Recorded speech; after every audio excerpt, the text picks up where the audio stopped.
Hello everyone and welcome to Moxa's webinar, Wireless Communication for Video Surveillance. I'm Kelly Wayne and I will be your moderator today. At the end of the presentation, we'll do a Q&A session and take as many questions as we have time for. Today's presentation will be around 30 to 40 minutes with an additional 10 to 15 minutes of Q&A. All right, so let's get started. Today's presenters are Ariana Dripdahl and Paul Wacker. Ariana is our product marketing manager for the industrial wireless group here at Moxa. She possesses a wealth of knowledge when it comes to cellular and wireless technologies and understanding how to specify and deploy them within your network or system. Paul is the product marketing manager for the device connectivity and video networking groups here at Moxa Americas. And with that, I will hand it over to Ariana and get things started. Thanks, Kelly, and hello, everyone. Thanks for joining us today. Hope you're all having a wonderful Thursday. My name is Ariana Dripdahl, as Kelly mentioned, and I'm going to go ahead and kick off our webinar today. And about 2/3 of the way through, I'm going to toss it over to Paul, and he's going to round up the rest of the presentation. So we're going to talk to you guys about a few topics today. The first one's going to be just general market trends. The second section will be considerations for a reliable Wi-Fi connection. The third section will be considerations for reliable cellular connections. Then we're going to slide into how to optimize video quality for these wireless communications. And then finally, we're going to round it up with a few application examples. So some of the trends that we've been seeing here is that the world is getting smarter but also getting smaller. So you guys have probably heard of this thing called the Internet of Things. It's basically the trend within the industrial space and within the consumer space as well that basically networks everything. And the idea is that pretty much everything that exists in your life, whether it be your phone, your refrigerator, your toaster, pretty much everything is going to be networked at some point in the future. And that's making its way over to the industrial or into the manufacturing sector as well. So, with this convergence of all sorts of automation things, if you will, we're seeing things like smart grids, smart transportation, and smart manufacturing, where people are looking to essentially understand and see every aspect of these different markets. So for the smart grid, for example, we may see things like monitoring the status of the panels, how much power they're generating. For transportation, we may see things like, transmitting passenger data in real time, perhaps putting some advertisements on board, trains or buses in real time. And for smart manufacturing, things like, keeping track of how many goods have been manufactured or made at any given time, if there's any errors on the floor, all those types of things. As we're seeing all these things converge into this industrial Internet of Things, one of the biggest concerns that people have is also safety. And of course, with safety comes the need for video surveillance. Now, wireless is one of the best ways to get video surveillance across, and the reason for that is it's much easier to install. There's no wires to pull. There's no trenches to basically dig out. You install it, connect it up, and go. And so, to that effect, when we talk about wireless networks, there are three kind of categories that you can consider. There's one which is considered a personal area network, which is typically used by such technologies as Bluetooth or Zigbee, and that's for devices that are very nearby, typically less than 10 meters. Now, this usually isn't used with video surveillance because the bandwidth available in these types of networks typically is much more limited and not quite enough to sustain video surveillance. The two that are possible and that are very popular for video surveillance are going to be wireless networks as well as wide networks, which we consider to be cellular. Now, as we've moved from the past kind of into modern wireless networking nowadays, we start to see the technology, of course, increase and grow as we go along with it. So in terms of cellular, we started off with what was called 2G. This was pretty much data only. It didn't really have the capability of transmitting any kind of video surveillance.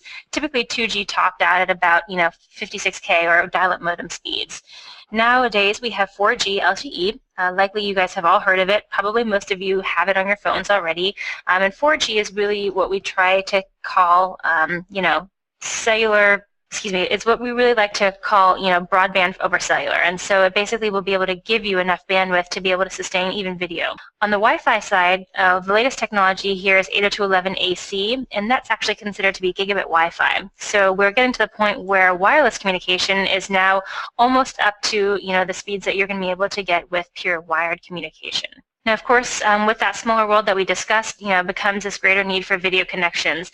Unfortunately, nowadays we live in a society where people do steal stuff, and even beyond that, to the point where something can go wrong, things can happen. There's a need for people to basically be able to monitor and keep track of what's going on with their facilities at any given time. So, as I mentioned, wireless is really the perfect medium for this. It's really easy to install. For the most part, it tends to be very easy to integrate into an existing network. And the primary technologies that we're going to talk about today, again, are both Wi-Fi and cellular. Now, there are 4 main standards that are out there. I did mention 802.11ac. I'm not going to spend a large portion of this presentation on AC because it's not as widely adopted, especially in the industrial space, as the older 4 standards. They're still very, very readily used and used in, I would say, probably 90% of the applications that we see here as well. So the 4 main standards are 802.11a, b, g, and n. 802.11a and 802.11b were the older of the 4, and they were ratified all the way back in 1999, which seems very long ago, and it was, but they're still pretty widely used today, if you can believe it. 802.11b is pretty much the standard that every single device out there nowadays will support. 802.11g was in June of 2003, so a little bit later, and it was able to combine the speeds of 802.11a with the distance of 802.11b. 802.11n came along about 4 years later and was able to have speeds of up to about 300 megabits per second, so much, much faster. So which protocol is right for video? Well, it depends on how many video streams you have and the quality of those video streams. If you have something like a moving JPEG, or a lower quality stream, you can typically get away with using 802.11a or G. These top out at about 54 megabits per second rated bandwidth, which means that the actual usable throughput will be roughly half, so somewhere in the order of 25 to 27 megabits per second. If you have 2 or more streams or you're looking to do a lot of high-quality video surveillance, you're going to have to look at one of the newer standards. 802.11n is widely used for video nowadays, and if you want to go even higher, then 802.11ac is going to be the way that you want to go. Now, 802.11b and G operated on the 2.4 gigahertz spectrum. 802.11b is typically not used at all for video, and the reason for this is that the bandwidth is too small. So if you assume that 802.11b has a rated bandwidth of about 11 megabits per second with the 50%-ish throughput, or overhead, you're really only looking at a usable speed of about 5 megabits per second. And that's typically not enough unless you have a very, very, very low quality video. Now, 802.11g definitely can be used, but typically only for one stream, just because most networks are going to have other things besides video on it, and so when you account for all the other traffic that's going to be going across that wireless network, one is pretty much going to be the max. So, if you are going to be using 802.11g, and it is definitely, like I said, a very relevant standard still, we would highly recommend that you use it in, an isolated environment. And what we mean by that is that you segregate it so that it has its own wireless network. So don't allow other traffic to go onto that network. Make sure it's just the video that's actually being transmitted across. 802.11g is also better for remote or longer distances. So within Wi-Fi, there is an inverse relationship between frequency and distance. So what that means is the lower the frequency, the farther it can go. And that means that if you have a longer distance, you're typically going to want to look at 2.4 gigahertz as opposed to 5.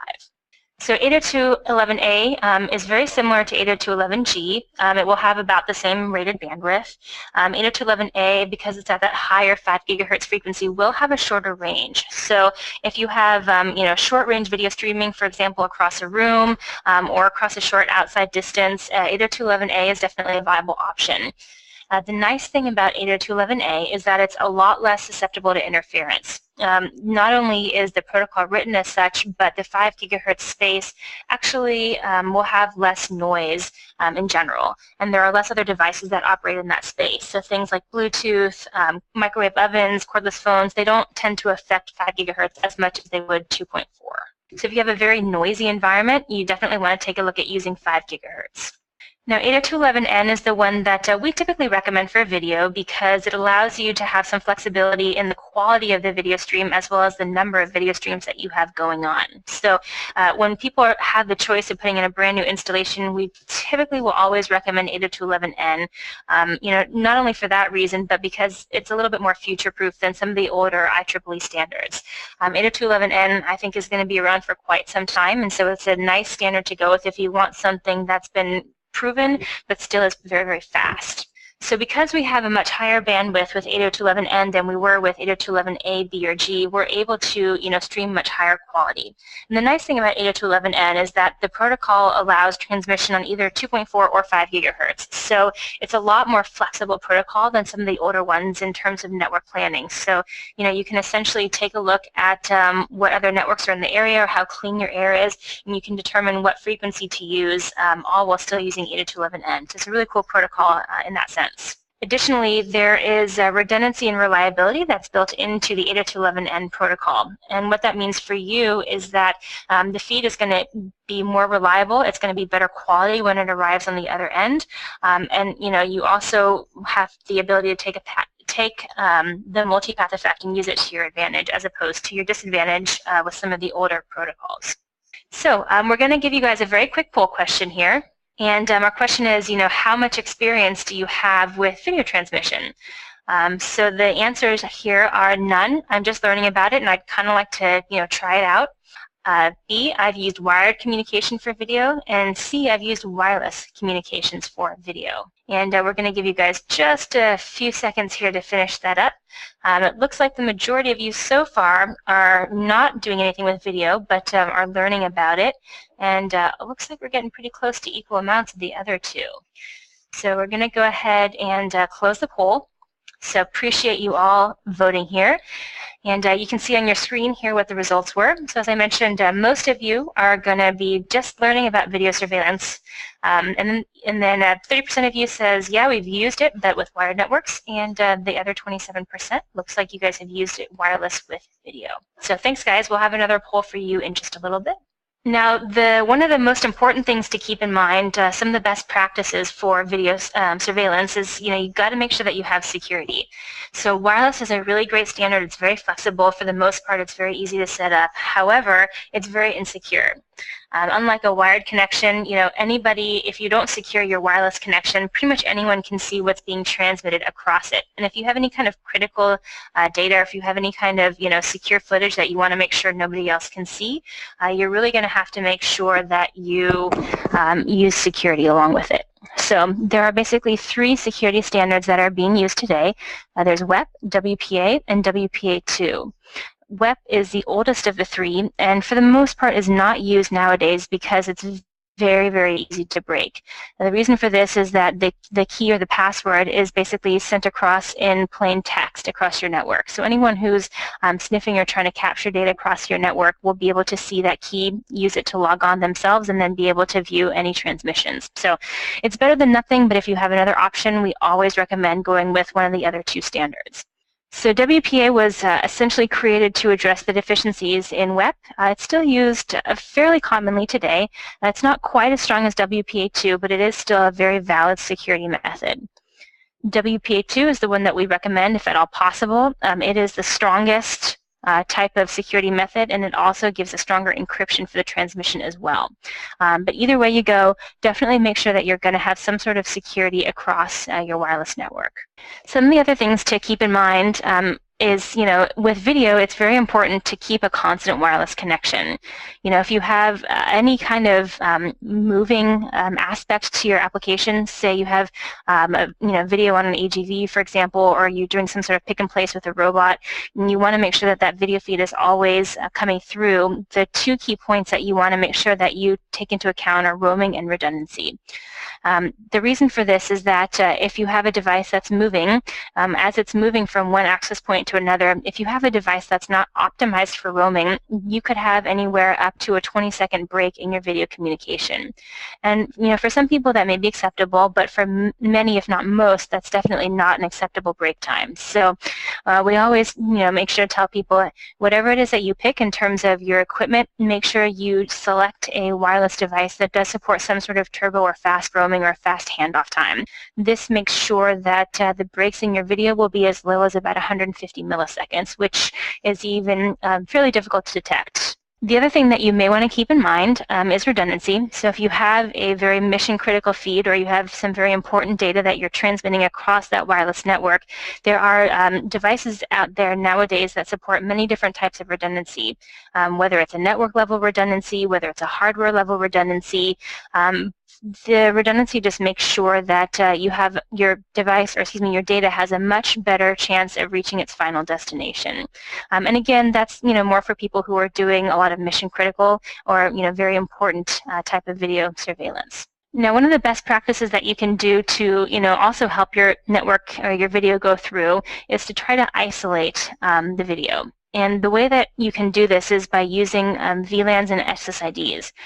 For those of you who are not familiar with them, a VLAN stands for virtual LAN. And what it is, it's basically a way of connecting devices into the same physical network, even if they're in different buildings or potentially even around the world. And you can take this one step further by essentially assigning an SSID to each VLAN.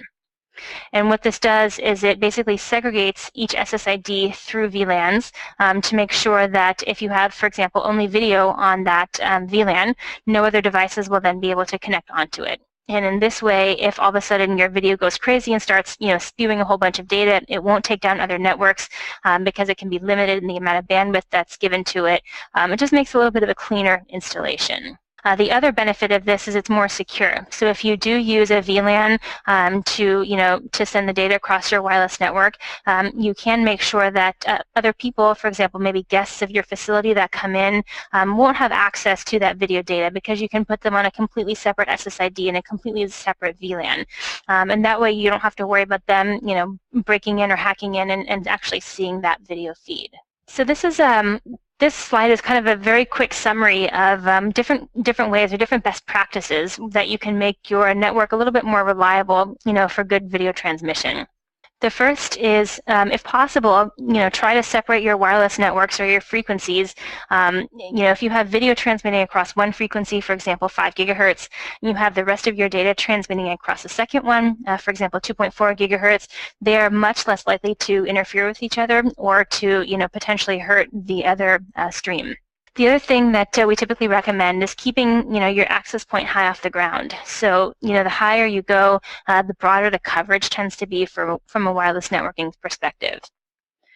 Also, if you're in an environment that's, not a clean environment in terms of, Wi-Fi, you can use more powerful antennas. Or if you're looking to go longer distances, so for example, maybe you have something a few kilometers away that you're looking to, monitor, you can use a stronger or a directional antenna to make sure that that video stream gets back to where it needs to be. So using the appropriate antenna for, the application that you're trying to do is always critical. And then finally, make sure that you're always using a site survey to use the least crowded channels for, your video surveillance. Because video tends to be one of the more important pieces of data that goes across a wireless network, we always recommend people using the least crowded channel for video if possible.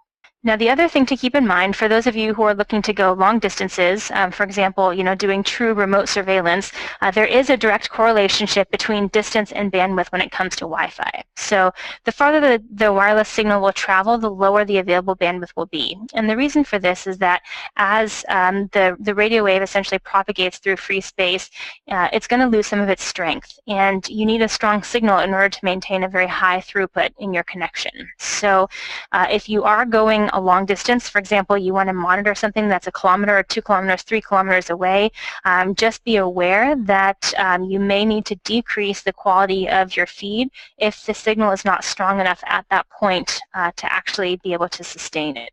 So there are online calculators that can help you estimate the throughput over distance, and I would encourage you guys to take a look at them and play around with them if you have an application that is going to be a longer distance like that, so you can get a better idea of if it's going to be possible or not. So now we're going to move into the cellular portion of it. And, cellular is a very interesting topic and a very interesting technology. Of course, we all have cell phones nowadays. I'm sure most of you, if not all of you, have streamed some sort of video across your cell phone, whether it's off of YouTube or anything else. And so, when we tell people that cellular in the past has not always been great for video surveillance, we tend to get people looking at us like, what are you guys talking about? But the type of video surveillance that, we typically run into in the industrial space are going to be much higher quality and much higher bandwidth than what you would find on, a mobile YouTube site, for example. So one of the biggest requirements for, increased for remote monitoring and remote video surveillance is to have enough bandwidth. And so cellular, the newer technologies, are now starting to have that type of, bandwidth available to them, but the older ones did not. Now, it's also important to know, if you do want to do a video over cellular, what type of cellular network you are connecting to, because each of them will have, its pros and its cons. Each of them will have a certain amount of bandwidth that's allocated to them. So it's always important to know which one you are connected to. So there are two standards that you'll see here in the U.S. One of them is called GSM, and the other one is called CDMA. GSM, which stands for Global System for Mobile Communications, is the biggest standard globally. So if you go to Europe or South America or Asia, this is the phone standard that you will see pretty much all over in the world. It's about 75% of all wireless users globally. So you can see that it's definitely the bigger of the two. Here in the US, the companies that use GSM are AT&T and T-Mobile. So if you have one of those two phone providers, you will be on a GSM-based network. So because GSM is a global standard, if you have a GSM device, typically it can be used on any GSM network globally. You just pop in a new SIM card depending on what network you're using, and you're pretty much good to go. So if any of you are machine builders, for example, or have cameras or devices that ship overseas, GSM is the logical network type to look at. Here in the U.S., we also have CDMA. CDMA is the predominant standard here in the U.S. It compromises roughly 70% of all U.S. users, but globally only about 25% of all wireless users. So here in the U.S., if you use either Verizon, Sprint, or U.S. Cellular, all three of those use CDMA technology. So if you do have a device that you want to put into production and it is a mobile device, CDMA is typically not used for global roaming. So it's good for devices that are stationary or are going to be based here in the US only. The nice thing about CDMA versus GSM is that the actual technology itself allows for better coverage per each cell tower. So if you put up a CDMA tower and you put up a GSM tower, the CDMA tower will actually reach further than the GSM tower. So if you have devices that are very, very remote, CDMA is going to be likely the choice that you're going to need to go with for a cellular connection. Now, LTE is kind of the hot topic. Most phones nowadays support LTE, and most carriers support LTE, though of course the coverage that they offer within LTE varies depending on carrier and metropolitan area. But LTE is really the future of cellular technology, and it's really meant as a hybrid of both CDMA, GSM, and all the older standards that came before it. So, GSM and CDMA, they're kind of the old favorites. They're very reliable, they work, but they're not very fast. So they lack the bandwidth needed for true video over cellular coverage. Wi-Fi, on the other hand, has great bandwidth. It's really easy to do video over Wi-Fi, but it lacks coverage. You have to put in a Wi-Fi network wherever you would want Wi-Fi coverage. Cellular is pretty much everywhere nowadays. So LTE really provided the convergence of all these things into one new standard. The nice thing about LTE is that most chipsets nowadays will actually support the older standards, both 2G and 3G, and both GSM and CDMA. So, now you have a solution that you can basically use on almost any network. Now, LTE is the standard that we highly recommend people use if you want to do any kind of video over cellular. 3G, either GSM or CDMA, is definitely possible, though you're really going to be limited to one lower quality stream. With LTE, you're actually going to be able to do 1 to 2 streams and a little bit of a higher quality. And it's definitely a possibility, so almost no matter where you are in the world, there are LTE developments either ongoing or already deployed. So you can see the map here shows pretty much the majority of the developed countries globally already have LTE networks in place. So that's great news for those of you who want to do video surveillance over cellular. So we're going to do a quick poll question here, and the question is, have you ever used cellular communications for video? And our choices are, nope, I'm just getting an idea of its capabilities. Yes, but I hadn't had the greatest of results, and yet it was awesome. I loved it. I want to use it again. So we're going to give you guys a few more seconds to chime in here. It looks like most of you have not used video over cellular, and that's actually very similar to what we've seen as well here. So I think we're going to go ahead and close out the poll. And so you can see here that the vast majority of you are very new to video over cellular. And again, that's something that we definitely see here as well. Again, the older 2 and 3G technologies weren't as great for video over cellular as is LTE. So I think as we kind of move forward into the future and LTE becomes a lot more predominant, we'll see that numbers start to change a lot more. So thanks, guys, for participating in that poll. Now, talking about the speeds that you can get, as I mentioned before, the older technologies, especially 2G, were not good for video surveillance. 3G, as I mentioned, has the capability typically of, one type of stream, maybe not as best quality. LTE, which is considered 4G, is the one that really now bumps up to be able to allow true industrial, true high-quality video surveillance. Now, there are some challenges of cellular communication, especially when it comes to video surveillance. So, if you have a very rural or a very rugged area, for example, you have a water treatment facility or you're trying to monitor something in the middle of nowhere, your coverage still can be very limited. And so it may not be a viable option to you if you don't have, a strong signal or a strong cellular network. In addition to that, most providers will give you a private IP address, which is localized on their cellular network. And so it may be difficult at times to basically get that data out of the cellular network and onto wherever you need it to go. The technology tends to also be confusing. Most people think that because their cell phone powers up and it works right away, that cellular is, fairly easy. But the truth is, when it comes to, industrial type applications, it's a little bit more complicated to set up, and you can't just walk down to AT&T or Verizon and say, hey, I want a SIM card that gives me, a gigabyte of data a month, and and they're going to look at you and say, well, how many minutes do you want with that? And that's not typically the way that true data over cellular is going to work. So that tends to be a little bit more confusing as well. And then, of course, if you're moving to different countries, you will have different operators, of course, based on wherever your device is going. Now, some of the things that you can do if you do want to implement cellular, you want to try to keep your monthly airtime to a minimum. So unlike phone plans where you may have unlimited data, which, my understanding is that even that's going away now too, with data over cellular, all you're doing is pushing data across. So the more you push, the more money it's going to cost you. And especially as we get into more of these high-quality feeds or multiple feeds, that's quite a bit of data a month. So something to keep in mind, if you do video over cellular, is how low of a quality can you actually go and still be able to use your video reliably. Also, make sure that you're aware of the overage fees. They tend to be high when you're using a lot of data, and that data can add up very, very quickly when we're talking about video surveillance. So this chart is a little bit of a summary. Video, again, don't forget, it transmits a large amount of data. So make sure that you don't associate the way that your phone works with the way that a cellular modem connected to a video camera, for example, will work. So the higher the quality of the stream that you have set up, the more bandwidth it's going to take up. And again, the more bandwidth, the more usage you use, and of course, the more usage, the more money there is involved. So For that matter, we typically recommend that if you can use a Wi-Fi network, that's the way that you want to go with, just because of the cost aspect of it.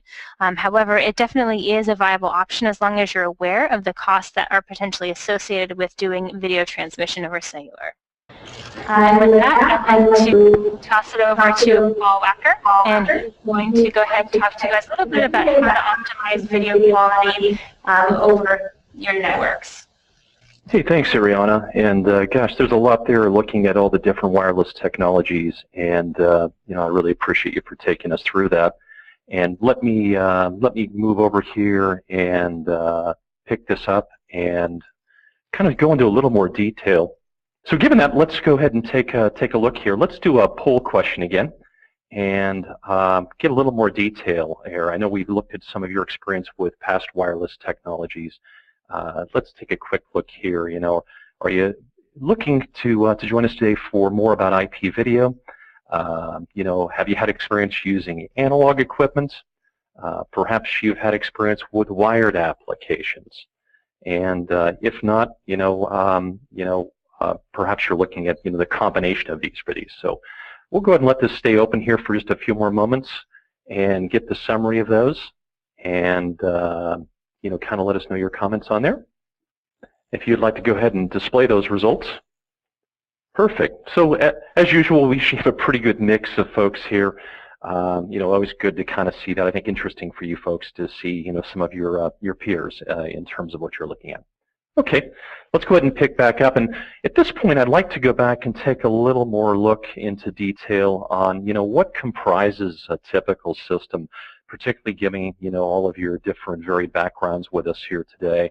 And just for a couple of things, and I'm not going to get into this in too much, but just in terms of looking at an overall system, you kind of looked at the infrastructure part of things.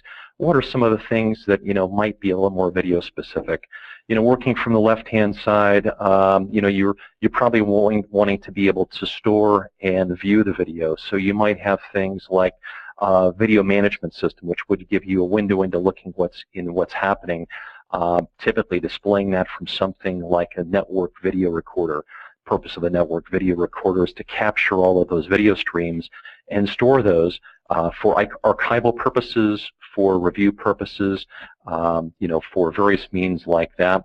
In some applications, you might even need to have local displays. There are options to be able to take that digital signal and convert those back into a analog display.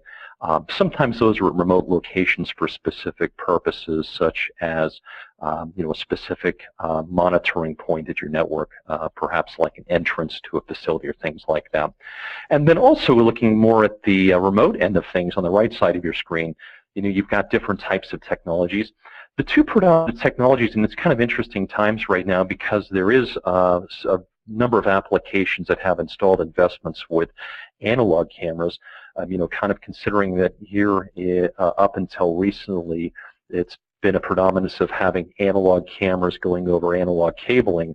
One of the great opportunities here is if you do have an infrastructure like that, being able to do a drop-in solution with something called a video encoder, basically a small box that takes that analog camera signal and is able to convert that into a digital, so video over IP, if you will, to be able to take advantage of all the things Ariana just talked about, of these capabilities of carrying that IP traffic over your network.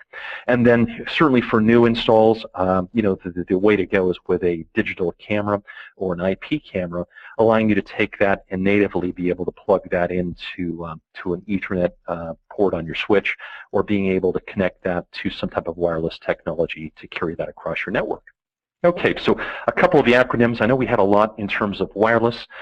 Here's a few of the video-specific acronyms, and kind of helps a little bit. So delving a little deeper into wireless, there's a couple of things to consider, and for our intents and purposes today, we have to keep this, kind of a little bit at the high level, and hopefully this is a good starting point for a lot of you, or at least a launching pad for you to be able to go into more detail elsewhere. Whether you're wired or wireless, the things that really you need to consider in this kind of fall into a couple of categories here. Ariana talked a lot about bandwidth. That's how large your pipe is and how much you're able to carry simultaneously, right? And the two things that drive that are number one, what are you trying to achieve in terms of image quality?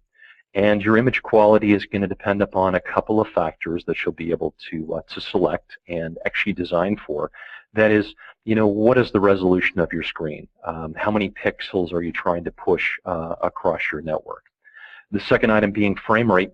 That is, how quick do you want to update that image? That would depend upon, how quickly that image is changing. If you have a static environment where there's not a lot of activity, maybe a remote power station, for example, you may not need to have a fast frame rate. If you're into a intelligent transportation application, or ITS as it's called, you might have a busy intersection. You're looking for passing cars. So the frame rate is how quickly you'll refresh that image. And then the other one, and this is where technology's done a lot for us recently, is looking at the codec, or if you will, the compression type. That is where you can do different types of technologies to be able to better utilize the bandwidth that you have. Now, kind of looking at the other side of that, your system architecture will have a big impact on this. And what are those things? That is, how many IP cameras you have at your edge of your network. So if you've got an application, I mentioned briefly that ITS application having perhaps an intersection. If you had multiple cameras you're trying to bring across a wireless connection, you have to look at the cumulative bandwidth required for those devices. So again, how many IP devices? And then another one, and this may be new to some of you, so we'll talk a little bit about this on successive slides, is it Unicast or Multicast types of traffic we're doing? And if that's new to you, bear with me, we'll talk a bit more about them. And then kind of preparing us more for how to do this over wireless, the other infrastructure consideration is, and you're probably going to have a hybrid of both wired and wireless, keeping in consideration that, for wireless, you generally don't have the same type of bandwidth that you're going to have over wired, where it's become very prevalent now for folks to install gigabit copper connections. We're seeing things emerging like 802.11ac that gives you extremely high bandwidths and some great capabilities. So good things to keep in mind. Now, let's go into a little more detail in terms of that image quality. And we're showing here kind of two things, and there are some generalizations at the bottom, but certainly you can kind of get a graphic representation here of the different types of resolutions possible. A couple of the ones that are more popular are the green rectangle there being 720p, which is your 1280 by 720 resolution. And probably a lot of you have HD TVs at home. That 1920 by 1080 is your 1080p resolution. Those give you some ideas of how much more screen size you can get and how much more detail on a specific screen by utilizing the right cameras and the right back-end systems to transport, store, and be able to see those screen sizes. And then again, when you take that bandwidth and you multiply that times the specific resolution, which would be, by the specific frame rates that you're looking for, you'll come up with some type of bit rate on there. Now, as you look at those bit rates, kind of consider that that's going to vary a little bit about, depending upon the compression or codec type that you use. These are just some representations. But if you look at, kind of from the red to the blue, you've effectively got, about 4 times the amount of bandwidth required based upon the technology that you're working with. So just keep in mind as you're looking to design systems, your image quality is going to be an aggregate of a couple different factors here. And these are just some rough ideas to help you in planning for that. And again, that planning is going to be a little bit of a mix of what investments do you have installed and where do you want to go in the future.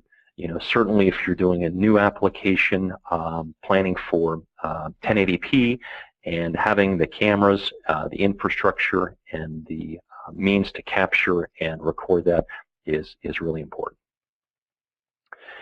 Let's go into a little more detail with the compression types, or codec. Codecs means a coder and decoder. That's the hardware support within the end devices and the software compression types in order to drive them. And you can see a couple different types of compressions here. And kind of starting MJPEG there at the top, what you're basically seeing here on the vertical axis is the required bit rate. And this is kind of showing over time. So if you were to be looking at an actual stream and you were looking at kind of like a chart recorder type of display, you might see something similar to this where that may change a little bit over time. Some of the factors that will change that is how much activity there is in the image that you're viewing. So, is it static, like that remote power station with probably nothing moving, maybe a tree branch moving in the background, versus a busy intersection on that. Then just kind of comparing for the same image type and background, some of the different types of standards, moving to MPEG-4, which are some advances on that in the dashed green, to MPEG-4 with some additional types of compensation being done to more tightly compress that image, to really the one we're recommending for new applications is H.264. If you're watching videos online, almost all of that content is utilizing at least that to give you great image quality and not have to clog down the pipes getting that to your desktop. H.264 you'll see has a dramatic change in terms of what's required for transporting that, and sometimes being about 10% of what's required. So again, reasons for going to H.264 is superior image quality and being able to compress that and better utilize the bandwidth that you have. Now let's talk a little more about some of the transmission types, right? So given the resolution and the frame rate that you want to move, and given the compression type, the other consideration is how do you move this across your network? One of the techniques is utilizing Unicast. For example, if you're on a website and viewing just static content from your favorite website, whether it's reading news in the morning or doing something else, that's a Unicast type of connection. So there's a one-to-one connection between your desktop and the server rendering that content to you, meaning that you've got to have a unique connection and a certain part of that pipe available to you. So it's a one-to-one type of correspondence. It's a little bit like doing a phone call, right? Call up somebody and you've got that direct one-to-one contact for them. Today's webinar is a little bit more like that multicast type, particularly if you're on voice over IP connection. And that multicast means we can do a one-to-many type of correspondence. So it does require a little bit more complexity in the infrastructure, meaning that it has to have infrastructure that's able to detect and to maintain connections for one-to-many correspondence. But it has some huge implications in giving you the flexibility to do some really interesting things and better utilize the technology on the back ends of your systems. I can give you a little more detail looking at kind of a couple examples here. So just taking a real simple one, and this one, perhaps one where you've got a different hybrid environment here, where you've got a video source, in this case a digital IP camera, and that camera going out to perhaps 3 different types of clients wanting to view that information. So we're keeping it real simple here. If you take 5 megabits per second required to move that video content, and then bringing that simultaneously to 3 different desktops, you've basically got 5 times 3, giving you 15 megabits per second, having to go through that switch on the very left, and for that camera to be able to do, because it has to maintain 3 different independent streams at 5 megabits each. Okay. Now, if you're able to take that and run that, in terms of a multicast environment, you're able to take advantages of the infrastructure being able to deliver one video source to multiple devices by sharing in that connection. So basically, you only need to have 5 megabits. So, that's a 3-fold difference in those 2 applications, and you can see that as you kind of scale that up into, many more different, more complex environments, it has some huge implications. And in fact, if any of you use, pay TV or cable services, I know where I'm at, I use Uverse.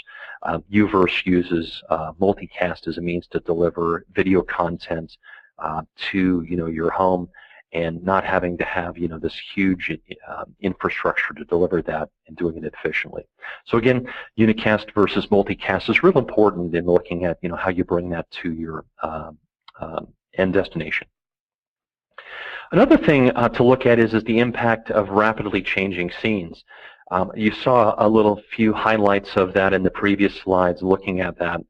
And one of the things to remember is that these different compression techniques do have some abilities to look at differences between frames. So again, I used that example a few moments ago talking about that, maybe a power station or maybe a remote pumping station or somewhere that there's not huge differences in what that image looks like, right? In those, the technology can exploit few differences between frames, and if there's few differences between frames, there's less information required to regenerate that image at the remote end. So in those applications, they're easy to do. But if you take something that's busier, perhaps a factory floor application with different types of things with automated systems moving or people in the background, those more complex environments will require more bandwidth, and those can be some real challenges. So the net effect is you have to take that into consideration for this as you're planning for your applications. Now, one of the things that you can do here is it is possible to use things like constant bit rate, and constant bit rate allows you to do some trade-offs into the frame rate as well as the image quality to keep a more consistent image update and a better quality. So here you can see the differences on that to capping the bandwidth required. So by in designing this and kind of taking into effect constant bit rate types of tools, you can optimize the image quality for varying conditions and being able to see something that's rapidly moving in that image and not exceed a specific bandwidth. Real important in that system design, being able to say, okay, in this application with what I'm using, I can expect 5 megabits per second from that source. And if you've got multiple sources, be able to plan for that within your infrastructure. Okay, so good thing to remember, constant bit rate's really important as one of those tools you can work with to design your infrastructure as well as the individual cameras. Let's take a look at some example applications for this. And with those applications, I think this really helps kind of reinforce, some of the things that go into all of these different things that Ariana talked about a little earlier in terms of some of the different technologies, some of the reasons for those technologies, and some of the things you might want to consider in terms of the various different types of things to consider here. One of the applications we see where there's a use of all these technologies together is for transit applications.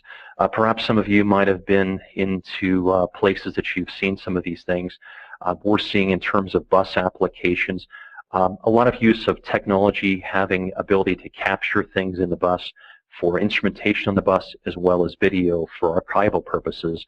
And one of those applications is being able to capture that throughout the day, and then as the buses kind of come back to the depot or they're at a station, they're able to offload that video recorded throughout the day for security purposes and what have you through a wireless access point. So some of the things you're looking for here is being able to reliably do that, number one, but more so being able to make sure you have the right types of infrastructure. So big differences here in selecting commercial off the shelf or kind of general commercial product as opposed to industrial product. And then also some big considerations seeing that you've got to get that video off the bus and into a station or into a depot with externally mounted hardware. All those are very important. As well as the technology solutions. So one typical application that kind of shows how all this kind of works and plays together.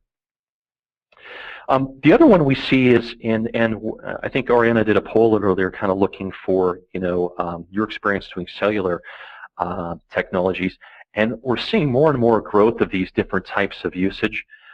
In these applications, you aren't always able to get wired connections to some of these locations.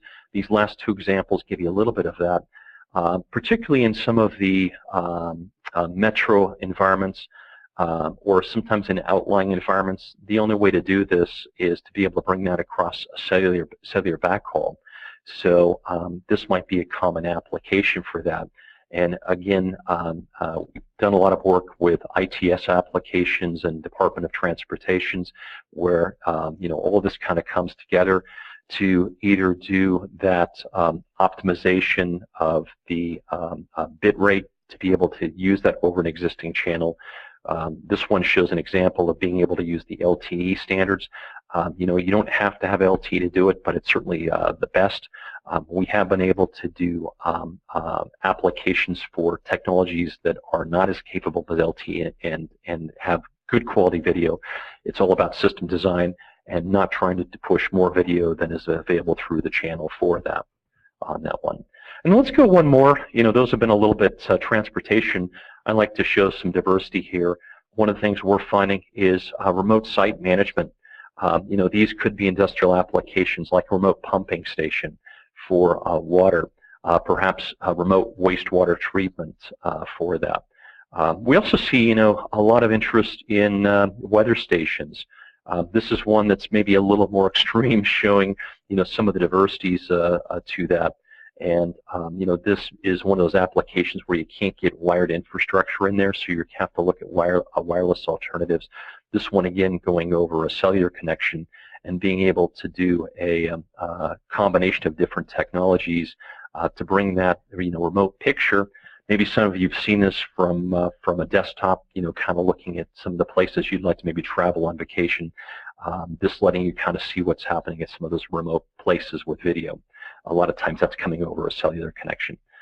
So again, design considerations there, looking at the right camera, the right types of environmental environments for that, being able to do some type of bandwidth control and so forth. So just a couple of the many applications. Between Ariana and myself, the applications are limitless. However, our time today is kind of limited to share those with you. Perhaps that kind of stimulates your thinking of some of the things you can do to solve some real-world business problems in your applications. With that, and given our limited time today, I'd like to go ahead and kind of move over and open this up for questions. I think Kelly's going to help us with this. So Kelly, can you tell us, I think we've got a couple questions here from online submissions from the folks joining us today. Perhaps you can kind of open it up for us. All right. Thank you, Paul. So the first question we have is from Alex, and he asks, can you have a mixed Wi-Fi network? Guess that's more for Ari.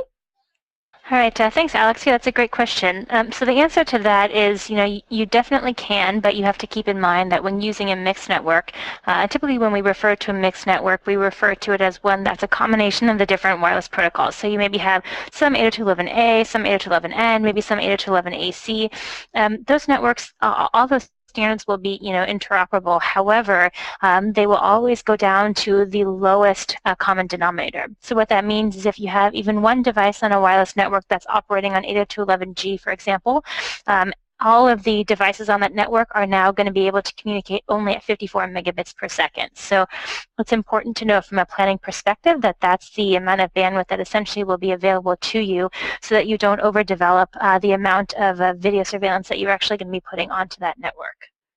All right, thanks, Ari. The next question we have is from Mike, and he asks, can 3G be a reliable transmission for video? So yeah, Mike, that's a great question. 3G, yes and no. So we definitely have done video over 3G. There are a few things to keep in mind if you want to do this. The first is that the bandwidth available for 3G varies, of course, like any cellular standard, but 3G can vary pretty substantially depending on the distance from the tower, how many users are currently logged on, what they're doing. And so there are some instances where you may only get half a meg or 1 megabit per second. And in those respects, that's not going to be enough. But if you have a nice signal, you're strong to the tower, and you're getting a good 5 meg connection, you can stream a lower quality video feed across 3G networks. Just keep in mind that that obviously can change, and there will be some latency associated with it, so you may see some choppiness in that video. But as long as you're okay with that, then it is possible as long as you have a decent signal. All right, and moving on to our next question, it's from Adam, and he asks, what is the most popular video protocol that supports multicast? And it looks like that's for Paul. Oh, good. I'm glad somebody's paying attention there. In that, and you know, there's a lot of different protocols. I think the one that we see used most often is obviously a real-time streaming protocol, or RTSP for short. And some of you might know of one of the more popular tools for this. You know, one of the good things, it has great protocol support out there, and you might even know of this, of the VLC media player. We find that being used quite a bit in a lot of ITS applications. Kind of going back to that last question that Ari responded to, where if you've got a cellular connection, you don't have a lot of bandwidth, and you know, if you use things like RTSP with multicast support, you only have to move, you know, one video across that cellular connection, and then the infrastructure takes care of multiplying that out to the individual clients. Okay, so looks like we have time for one more question, and this question is from Jack. He asked, can you do VLANs and a wireless? Will that help with reliability and traffic? Yeah, thanks, Jack. You definitely can do VLANs over wireless. Most wireless devices nowadays will have the capability of doing tag-based VLANs. So as long as your switch has the capability to essentially be able to, you know, take that VLAN, you know, and assign it a specific bandwidth, or, you know, be able to, you know, manage that kind of traffic, that absolutely will help out. The other thing that you can keep in mind too, if you're worried about the reliability of the video feed, is by using some sort of QoS. So whether that's, you know, an 802.11 standard, or excuse me, an 802 standard, whether that's something like WMM or Wi-Fi multimedia, essentially being able to tag that video stream with a high priority will definitely help to increase the reliability and kind of help increase the quality of that feed arriving on the other end. Okay, thank you guys. So we're at the end of our session, and we have more questions than we had time for. Please know that we'll get to those questions and answered and respond separately via email. Again, thank you for Ariana and Paul, and thanks to everyone for your interest and participation. Thanks again for tuning in, and have a great rest of your week.